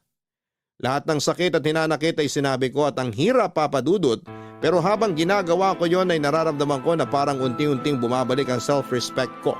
Naisip ko na finally unti-unti nang umaayos ang teleserye ng buhay ko. Tama na to. Wala nang kwenta tong palabas na to. Ayoko na. Tapos na tayo. Mahal, ano ba nangyayari sa'yo? Saan ba nanggagaling yung mga pinagsasabi mo? Pwede ba mag-usap muna tayo ng matino? Nathaniel, wag mo akong gawing tanga. Tanga? Saan naman nanggaling yan? Paano kita ginagawang tanga? Tigilan mo na yan. Alam ko na yung babae, yung pera, lahat ng kasinungalingan mo. Mahal, teka lang ha. Time out muna. Paintindi mo naman sa akin yung nangyayari. Hindi ko nasusundan eh. Na habang binibigay ko lahat, pinagtatawanan mo ko? Na ginagamit mo ko habang nag-iilusyon akong mahal mo talaga ako? Ika, mahal kita. Mahal? Mahal ba yung ginagawa mo? Gagamitin mo ko, sasaktan, tapos yung perang hinihingi mo, ginagastos mo sa ibang babae? Yan ba yung pagmamahal? Huwag mo ako pinagloloko, Nathaniel! Mahal, please, pag-usapan natin to. Alam kong kaya nating ayusin to. Huwag ka muna magpadalos-dalos. Hindi kita kayang mawala sa buhay ko. Hindi, Nathaniel. Pinili mong sirain yung relasyon natin. Yung tiwala ko, pati ako. At ngayon, ikaw ang mawawala. Mawawala ka na sa buhay ko. Oh, sige, kamali ako. Okay, pero babawi ako. Bigyan mo lang ako ng isang chance. Wala nang chance. Wala nang aayusin. Sa wakas, nakita ko na kung gaano kababa yung trato ko sa sarili ko dahil sa'yo. Pero tapos na yon. Deserve ko ang masigit pa. Ako ang deserve mo. Hindi mo ko kayang iwan, Ika. Alam ko yun. Hindi mo kaya. Sino may sabi? Ikaw? Well, newsflash. Kaya ko. At ginagawa ko na ngayon. Tama ng lahat ng kalokohan mo. Tama ng paggamit mo sa akin. Panggagamit? Huy, Ika. Huwag kang magmalinis. Ginagamit mo rin naman ako eh. Ano? Paano mo nasabi yan? Sino ba nagbibigay ng saya sa'yo? Di ba ako? Sino bang gumagawa ng lahat para maramdaman mo na mahalaga ka? Ako lang, Ika. Ako. Ako lang ang makakapagbigay sa'yo ng ganong klaseng ligaya. Ako lang. Ang kapal ng mukha mo! Ligaya? Ang ligaya mo, yung ginagamit mo ako para sa pera ko. Walang iya ka talaga! Wow! Tama na yung drama mo, Ika. Lahat ng binigay mo, bayad yon. Binayaran ko yon sa pamamagitan ng paggamit mo sa akin. Kaya huwag kang mag-inarte dyan kung ano-ano pa sinasabi mo. Patas lang tayo. Bayad? Bayad? Ganun ba ang tingin mo sa akin? Negosyo tong relasyon natin? Sobra ka na talaga, Nathaniel! Sinabi ko na nga eh, sige, oo, nagkamali ako. Pero aminin mo rin, Ika. Kaya mo bang iwan lahat to? Kaya mo talaga akong iwan? Sigurado ka? Oo, Nathaniel, kaya ko. At ginagawa ko na. Tapos na tayo. Wala na akong pakialam sa'yo. Simula ngayon, malaya na ako mula sa'yo. Ika, please naman oh. Huwag mo namang gawin sa akin to. Huwag mo akong hawakan. Umalis ka na! Alam mo, Papa Dudut, natutunan ko na talagang ipaglaban ang sarili ko. At higit sa lahat ay natutunan kong pahalagahan ang mga taong totoo ang malasakit sa akin gaya ni Elmer. Hindi ko talaga ine-expect na siya pa ang magiging game changer sa buhay ko. Sa kabila ng pagiging wasak ko noon, unti-unti kong nahanap ang lakas ko. Pero ewan ko ba, Papa Dudut, aminado ako na may mga gabi pa rin na parang gusto kong i-rewind ang moments namin ni Nathaniel. Yung mga yakap, yung mga halik, parang nakaka-nostalgic kahit alam kong toxic siya. At kahit si Elmer na yung ultimate comfort guy ko. May times talaga na ang puso ko ay ewan ko ba, parang naglalag out. Pero grabe si Elmer, hindi sumuko kahit ang gulo-gulo ko. Parang may sayad na yata ako at may bipolar disorder. Pero slowly but surely ay pinakita ni Elmer kung ano ang pagmamahal na pure at walang kasinungalingan. Isang beses dinala niya ako sa bahay nila, Papa Dudut. Shock na shock ako kasi for the first time ay na-feel ko ang love na walang halong pain. Tapos ayun na nga, nag-confess siya. May feeling siya para sa akin. Siyempre kinilig ako. Naging kami o hindi ba, akala ko eto na ang fairy tale ending ko. As in super saya namin, ang dami naming kwentuhan, asaran at kulitan. Sabi ko pa, Lord, eto na ba talaga? Feeling ko ay narinig ko pang sinabi ng langit na yes, Rika, eto na. Pero Papa Dudut, hindi ko inaasahan na magiging plot twist ang buhay ko. After 1 week lang ay bigla siyang nawala. Walang paramdam. Walang pasabi. Ang malala ay nag-effort pa ako na magpagawa ng cake para i-surprise siya sa birthday niya. Pero guess what? Ako lang ang kumain ng cake na yon. Promise, ang sakit-sakit. Literal na yon ang pinakamalungkot na cake sa buong buhay ko. Tinext ko siya non-stop pero wala talaga hanggang sa finally nakareceive ako ng text na pinaka-heartbreaking sa buong buhay ko. Stop bothering me. Nasaktan ako, Papa Dudut. Parang yung moment na nasa alapap ako ay bigla na lang akong nahulog. Walang parachute. Diretso sa lupa. Si Elmer na akala ko ay light of my life ay biglang naging shadow na lamang. Kaya sabi ko sige na nga magbabagong buhay na lamang ako. Magpapaka-independent woman ako. I packed my bags at nagbagyong mag-isa. Supposedly kami dapat ni Elmer ang pupunta sa Baguio together. Pero ayon, malamig ang Pasko ko. At hindi dahil sa weather kung hindi sa puso ko. Siyempre nagbabaka sakali pa rin akong makita siya doon pero wala talaga. Tinanggap ko sa mga araw na yon na magiging malungkot ang bagong taon ko at magiging bitter ako sa mga paputok. Pero sa mga sandaling yon, hindi ko inaasahan na magte-text si Nathaniel. Sinabi niya na hindi siya tumigil sa pagmamahal sa akin. At ako raw ang tanging minahal niya. Humingi siya ng tawad sa mga nabitawan niyang salita noon sa akin. Dahil bugso lang daw yon ang matinding damdamin. Naramdaman ko ang pagkagulo ng puso ko, Papa Dudut. Sa panahon na yon ay napaisip ako kung dapat ko bang buksan muli ang puso ko para sa kanya. O dapat ko na bang tapusin ang lahat at magpatuloy na sa bagong simula na ako lang ang magmamahal sa sarili ko. Na forever akong single, na magiging bitter ako sa paputok ngayong bagong taon. Grabe, Papa Dudut. Binigyan ko si Nathaniel ng one last chance. Kasi nga naman, baka sakaling magbago siya, hindi ba? Pero naku, ang ending, hala hindi pa rin pala. Nahuli ko siyang may ibang babae and guess what? Ang habol lang pala niya sa akin ay ang pera ko. Pera, Papa Dudut. Imagine that. Ang sakit, promise, at parang ginawang punching bag ang puso ko. Pero alam mo, hindi ako nagpatalo. Sabi ko sa sarili ko, Ika, hindi ka basura. You deserve better. Huwag kang magpapaloko sa mga kasinungalingan. Kaya kahit ang hirap ay binitawan ko siya. Pero eto to be super honest, minsan ay naisip ko pa rin si Nathaniel. Pero hindi na dahil mahal ko siya. Alam ko na tawag lang yon ang laman, kaya kailangan ko na siyang i-let go. Tapos isang araw habang mag-isa lamang akong nagmumuni-muni, ay naisip kong i-text si Elmer. Ang tagal na naming walang update pero ewan ko ba. Parang biglang gusto ko lang ng kausap kahit friend lang. So ayun, nag-message ako at medyo kabado pa nga ako kung mag-reply siya. Pero nag-reply agad siya. Parang walang nagbago, ang witty, ang daming sense at ang gaan ng vibe niya ang kausap.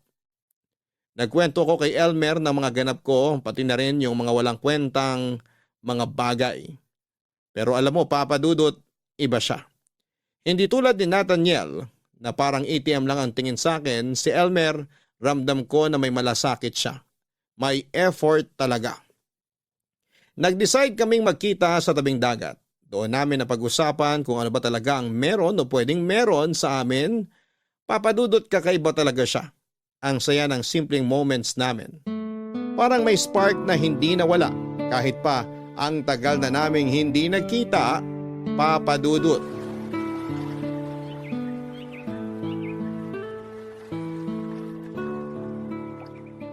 Alam mo, next week nasa Manila na ako. Doon na talaga ang bagong chapter ng life ko.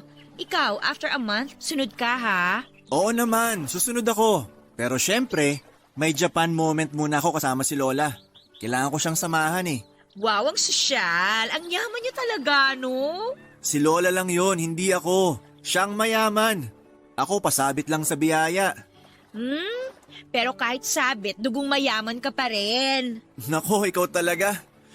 Pero ate, gusto ko mag-thank you. At gusto ko rin mag-sorry.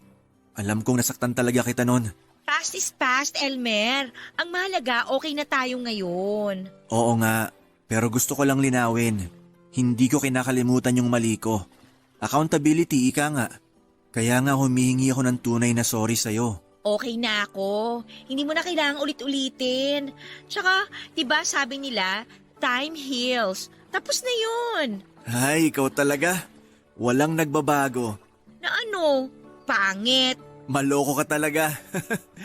Pero, seriously ate, may gusto akong linawin.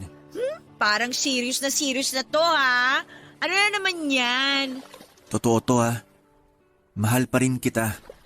At hindi talaga yun nagbago kahit anong mangyari. Ang sakit din sa akin nung sinabi ko noon na tigilan mo na akong i-message. Pero natakot ako.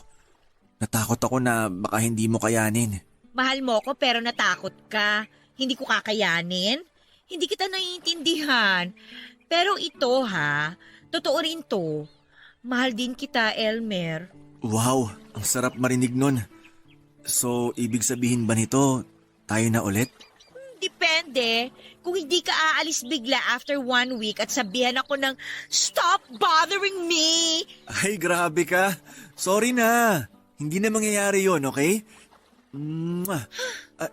Sorry, masyado ako nadala. Kanina ka pa sorry ng sorry. Okay lang naman. Ano ka ba? Gusto ko naman eh. Pero teka, Elmer, ano nga yung sabi mong baka hindi ko kayanin? Medyo kinakabahan ako, ha? Mukha lang akong walang sakit, pero May sakit ka? May taning ka?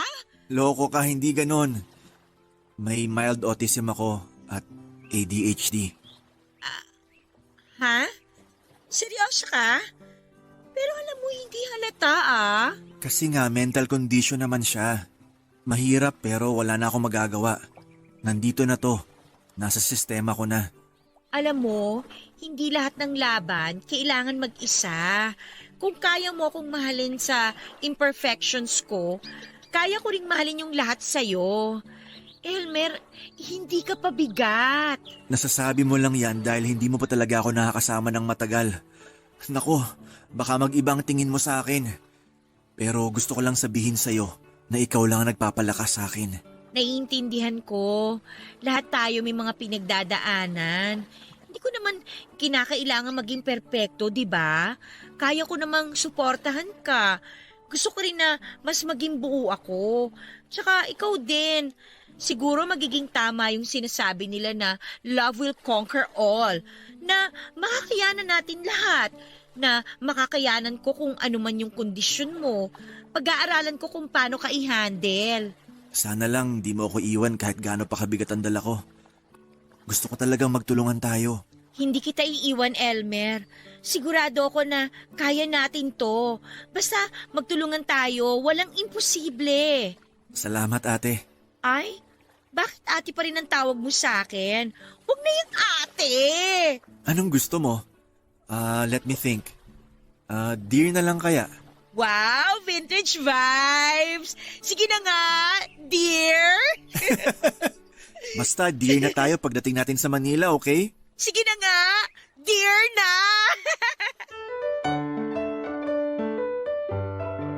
Isang buwan ang nakalipas mula nang umalis ako sa bayan namin ay sumunod naman agad si Elmer sa Manila. E di ayon, nag-live-in na kami. Kinikilig pa rin ako kasi kasama ko siya araw-araw. Pero habang tumatagal ay napapansin ko na yung kakaibang quirks niya. May mild autism, ADHD episodes at bipolar tendencies pala siya. Sa isip ko ay carry ko to, love ko siya pinili ko to so laban lang. Pero papadudot, grabe ha. Ang mood swings ni Elmer ay parang weather sa Pilipinas. Hindi mo mahulaan. Minsan ang sweet-sweet niya. Parang papi na gusto lang lambingin. Pero may days naman na parang wag mo siyang lalapitan, parang ibang tao na siya. Naguguluhan tuloy ako. Like ano ba talaga tayo, Elmer? Kahit mga simpleng bagay nagiging komplikado. Ang sakit isipin na parang ako lang ang nagsisika para maging okay ang lahat. Pero alam mo kahit na ganoon ay mahal ko pa rin siya. Ramdam ko na kailangan niya ako kaya sabi ko ay push mo yan, girl. Pahabaan ang pasensya para sa love. Bawat araw, self-pep talk ang peg ko. Kaya mo to, love mo siya. Tapos isang gabi habang tulog na kami, Bigla akong nagtiri-eyed sa kakaisip. Hindi ko napigilan at hinalikan ko siya kasi feeling ko ay yun lang ang paraan para maramdaman niya na mahal ko siya at para maramdaman ko rin ulit yung Elmer na minahal ko.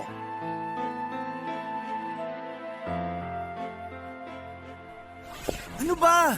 Anong ginagawa mo? Hinalikan lang kita. That's disgusting! Bitiwan mo ako! Hindi mo dapat ginawa yon. Alam mo dapat na mali yung ginawa mo. Sorry na. Pero ginagawa naman natin to noon na. Mag-iisang buwan na tayong nagsama dito sa Manila. Hindi mo na ako hinahalikan. Dati palagi mo naman tong ginagawa kapag nakikita tayo.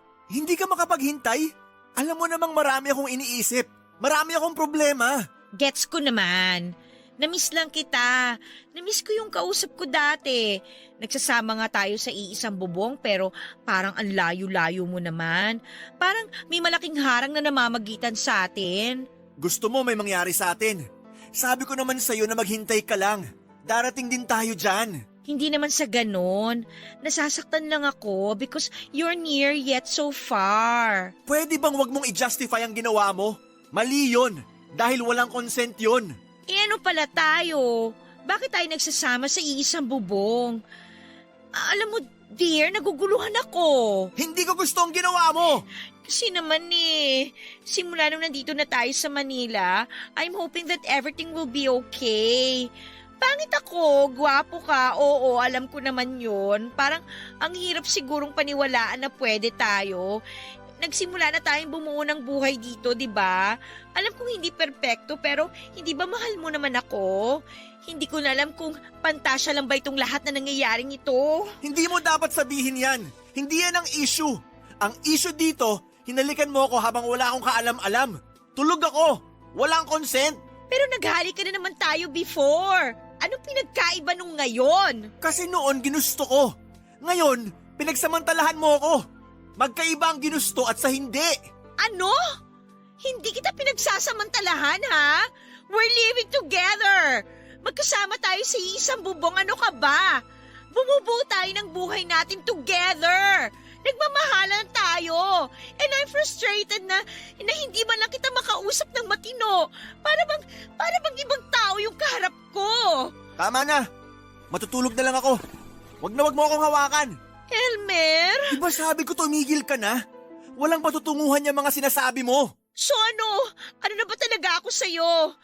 I'm sorry if I go beyond the boundary, ha? Patawarin mo ako kung niyakap kita, kung hinalikan kita. Patawarin mo ako kasi mahal kita eh. Sige na, matulog na tayo. Sandali. Gusto ko lang sabihin sa'yo na may trauma ako. Kasi may taong humalik at hinipuan ako noon sa lounge ng call center. It was traumatic. Parang feeling ko bumalik nang hinalikan mo ako nang hindi ko alam. Elmer? I'm sorry, ha? Hindi ko alam. I'm so sorry talaga. Alam mo, Papa Dudut, naawa talaga ako kay Elmer. Naawa ako kasi alam kong nahihirapan siya. Pero inis na inis din ako sa sarili ko kasi parang hindi ko mapigilan ang mga impulsive moments ko. Pero paano ba? Mahal na mahal ko yung tao. Kaya kahit papaano ay hindi ko rin masisi ang sarili ko. Matapos yung pagsubok na yon ay natutunan ko na kahit na anong pagkakamali ay hindi yon magiging hadlang kung talagang tunay ang pagmamahal. Nagkapatawaran kami ni Elmer, Papa Dudut, at kahit gaano kahirap ay pinili ko siyang ipaglaban. Nagpakatibay ako lalo na dahil alam kong hindi madali ang relasyon namin. May bipolar disorder si Elmer at alam kong malaking adjustment yon para sa aming dalawa, Papa Dudut. Unti-unti ay natutunan naming iset yung boundaries namin. Mas naging klaro ang relasyon namin. At doon ko naramdaman na mahal niya talaga ako.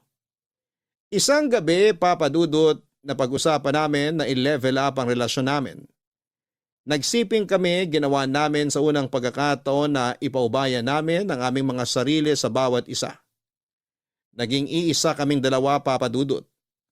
Ang saya ko kasi ginawa namin yon ng may pagmamahal at tiwala sa isa't isa. Parang lahat ng doubts at fears ko noon ay nawala na. Hindi ko ipagkakaila, Papa Dudut, na minsan ay sobrang hirap din talaga. May mga araw na unpredictable ang mood niya. Pero sa kabila ng lahat ng kalituhan, isang bagay lang ang sigurado ako. Mahal ko po si Elmer at mahal niya ako. Alam kong hindi niya maitago ang kondisyon niya at aware din siya na minsan ay mahirap siyang pakisamahan. Pero ang pinakamahalagang bagay na natutunan ko, Papa Dudut, ay yung tanggapin siya ng buong buo. Sa bawat episode niya, nandun ako.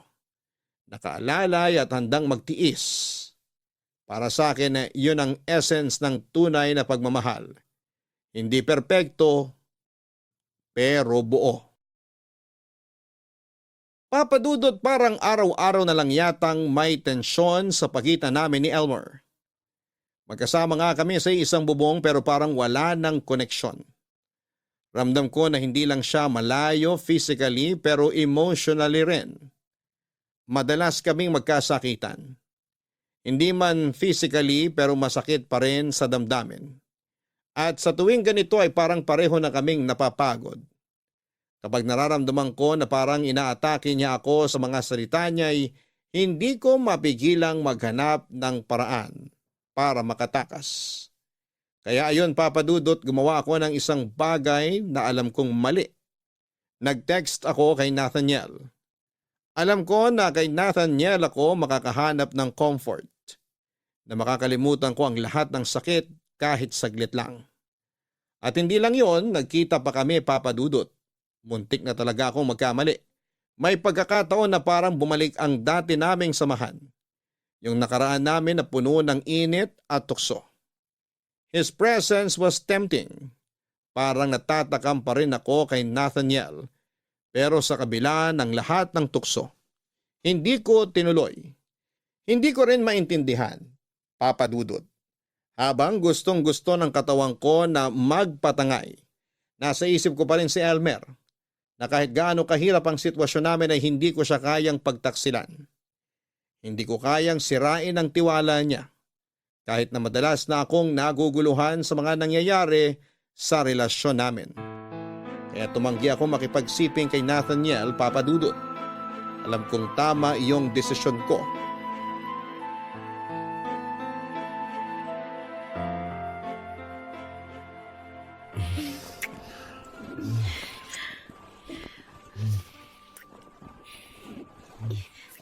Teka, wag! Mahal, bakit? Hindi tama to, Nathaniel. Mali to. Mali.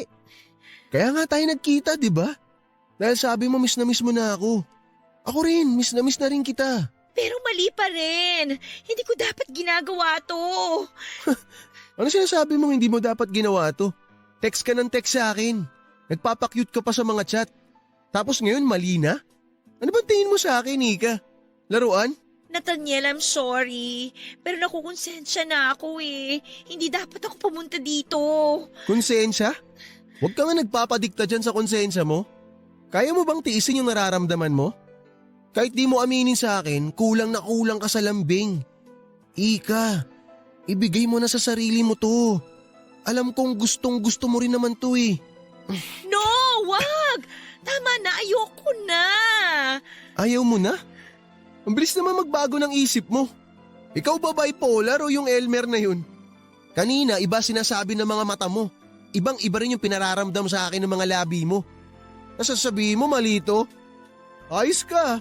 Alam ko gusto mo to. Tama na. Mahal. Huwag mo akong tawaging mahal. Tigilan na natin to, Nathaniel. Hindi ko pwedeng gawin to kay Elmer. Hindi ko siya kayang lokohin. Mahal naman, nandito na tayo eh. Wala namang makakaalam. Sige, huwag na nating ituloy. Magbibihis na ako. Pero bago ako magbihis, Ika, baka naman meron kang ekstrang pera. Lalapit muna sana ako sa'yo para manghiram. Oo, alam ko yung role ko. Alam ko na kapag matuloy tong pagkikita natin, bibigyan kita ng pera. Dahil yun lang naman ako sa'yo eh. Parang ATM. Ang sakit mo naman magsalita, Ika. Kani-kanina lang, hayok na hayok ka sa katawan ko eh. Gustong gusto mo magpakamot sa akin tapos biglang nagbago yung isip mo. Tumigil ka nga! Alam mo Ika, hindi ako nagkamali. Ikaw ata talaga yung may sayad eh. Hindi si Elmer. Mas ikaw talaga yung may sakit. Mas ikaw yung bipolar. Wala kang karapatan na insultihin ako at si Elmer. Bakit? Masakit ang katotohanan? Ako alam ko ginagawa ko. Eh ikaw, alam mo ba? Pabago-bago ka ng isip. Ginagawa mo akong tanga. Huwag kang ang pa-victim dyan. Tuwing nag-aaway kayo ng Elmer na yon, hindi ba ako chinachat mo? Sabi mo makikipaghiwalay ka na sa kanya kasi hindi mo na siya kaya. Hindi mo na kayang tiisin yung mga pinag-aagawa niya. Sabi mo pa nga parang mababaliw ka na sa relasyon ninyo eh. Tumigil ka sabi eh! Hindi ako titigil. Sasabihin ko kung anong totoo. Minahal din naman kita eh. Pero nagkataon na mahirap ako eh. Kaya kailangan ko ng pera. Hindi ko gina-justify yung ginawa ko sa'yo. Alam kong mali yun. Na parang ang dating ginamit kita. Hinuthutang kita ng pera. Tsaka isa pa nagkaroon ako ng ibang babae. Mali rin yun. Hindi ko sinasadya yun. Pero ang totoo, mahal na talaga kita. Hulog na pala yung loob ko sa'yo. Huli ko na lang na-realize. Kaya nga nung sinabi mo sa akin na magkita tayo, hindi ko na pinalagpas yung pagkakataon eh. Kasi nga, alam ko sa sarili ko na mahal kita. Na mahal kita talaga. Hindi yan totoo. Heto, ayan. Ayan ang pera. Tapos na to. Tama na. Ika naman. Huwag mo naman sabihin sa akin na hanggang dito na lang tayo. Nathaniel, buo na ang desisyon ko. Mahal ko si Elmer. At gusto kong suklian yon ng tiwala niya. Hindi ko siya lolokohin. Kahit anong mangyari, kahit anong sabihin ng iba, wala akong pakialam. Siya lang ang paniniwalaan ko. Tsaka, sorry kung parang minamaliit kita ha, pero sana matuto ka ring pahalagahan ng taong nagmahal sa'yo. Minahal kita noon, pero inabuso mo yun. Oo, medyo rough ang pagsasama namin ni Elmer dahil sa kondisyon niya. Pero alam namin na nagmamahalan kami. Okay. Edi good luck sa inyo. Good luck din sa'yo. Tsaka, wag mo na akong tatawagan. Kung yan ang gusto mo, wala akong magagawa. Sige, kakalimutan na kita. Pero bago matapos to, gusto kong pakinggan mo tong sasabihin ko sa'yo. Nung nakipaghiwalay ka sa akin, na-realize ko na mali talaga ako. Na sinayang ko yung isang katulad mo. Sana talaga maging masaya ka sa pinili mo. Huwag ka mag-alala, Nathaniel. Handa akong alagaan ang relasyon namin ni Elmer. At willing akong pakisama ng pagiging bipolar niya. Alam ko malalagpasan namin to. Sabi nga namin sa isa't isa, forever kaming magsasama.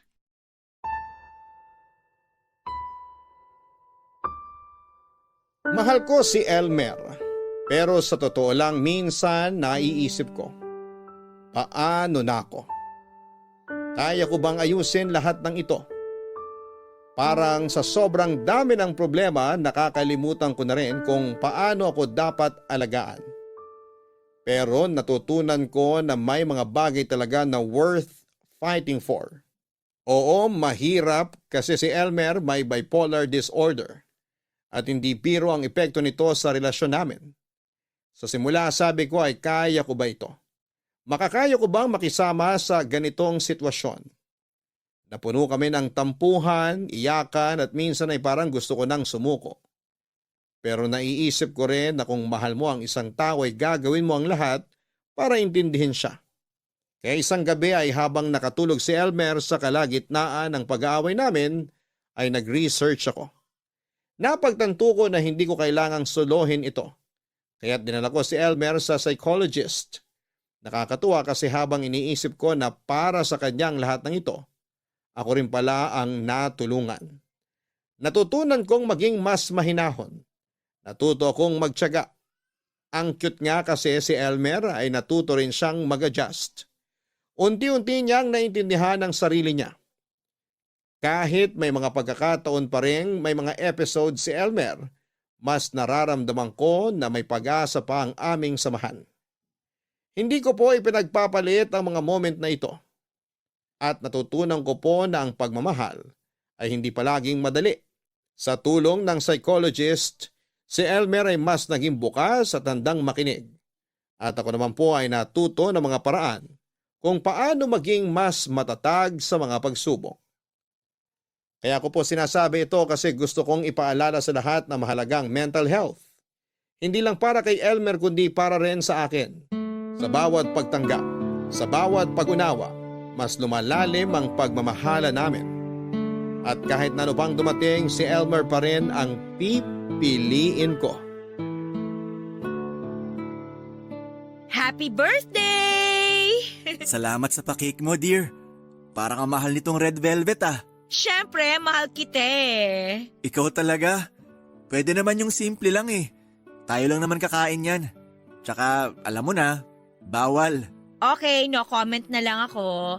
Basta masaya ako to celebrate your birthday na magkasama tayo. Kasi, Sorry na. sabi ko naman sa'yo, kalimutan mo na yon.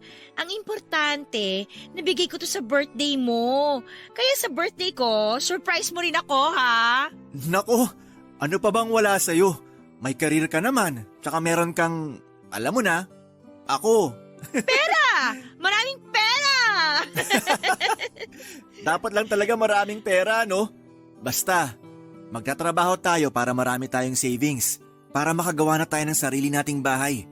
Kahit maliit lang at madaling linisan. Alam mo, sobrang happy ako kasi minahal mo ko. Alam mo, dear, kung masaya ka, mas lalong masaya ako na minahal mo ko. Biruin mo, natiis mo ako. Bihira na rin makahanap ng ganon. At ang swerte ko kasi nahanap kita. Worth the tiis ka naman kasi. Tsaka pinakita mo sa akin na wala kang ibang hangad kundi ang mahalin ako, mapasaya ako, ganun. Salamat pala, dear, kasi pinilit mo akong magpunta sa psychiatrist. Dati kasi parang wala akong tiwala eh. Feeling ko kasi ginagaslight lang ako. Pero dahil nandyan ka, naging panatag ako. Ang importante, okay na tayo.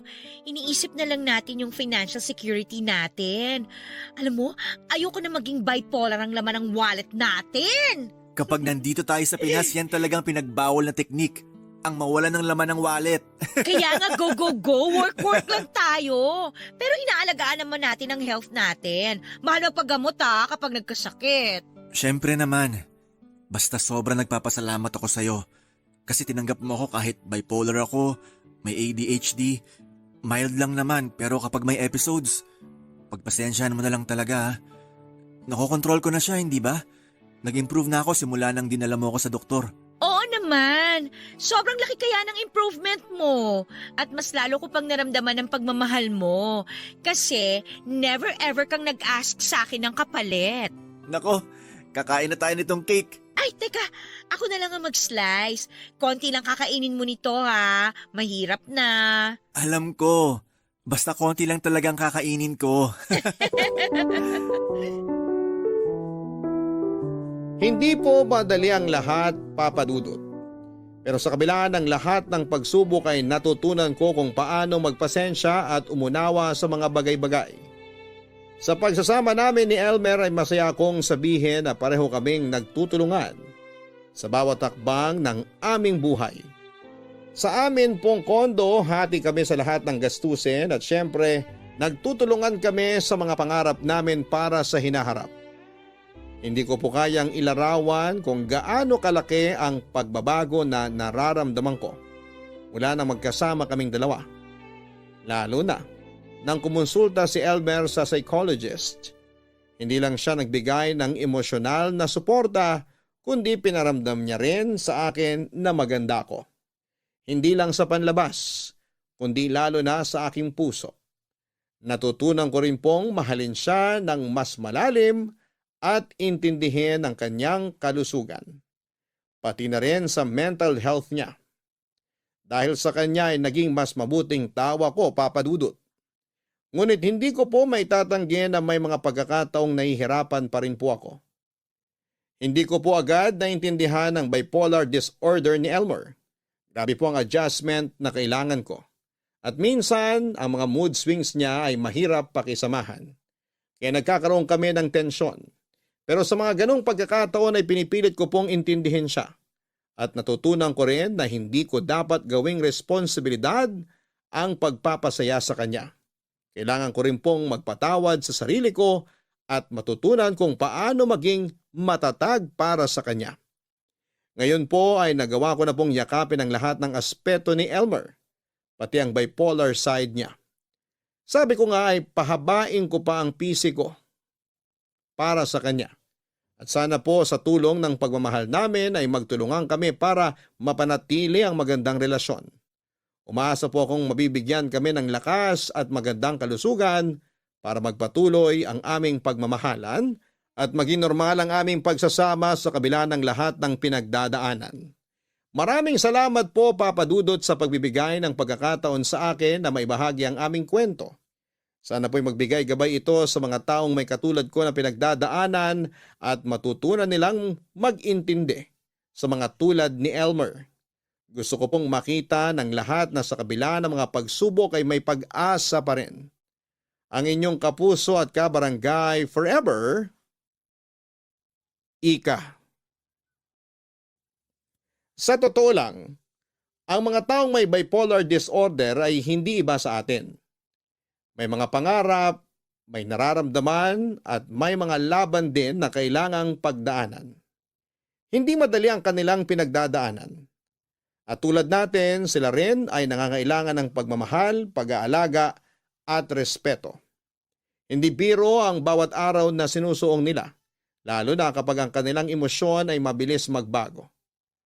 Kaya't sa halip na husgahan, sana ay matutunan natin silang tanggapin at unawain. Ang mga taong may bipolar disorder ay may kakayahan ding magmahal. Tulad ng ibang relasyon, kailangan nilang matutunan kung paano maging responsable sa partner. Ang kailangan nila ay suporta, hindi panghuhusga. At ang pagkakataon na maging mabuting tao at partner. Sa bawat relasyon, mahalaga ang komunikasyon, pangunawa at pasensya. Kung may taong may bipolar disorder sa inyong buhay, tandaan na may mga pagkakataong mahirap silang kontrolin, pero hindi ito nangangahulugang hindi sila karapat-dapat sa pagmamahal. Sa halip ay bigyan natin sila ng espasyo at pagkakataon na ipakita ang kanilang kakayahan na magtaguyod ng isang malusog at matatag na relasyon.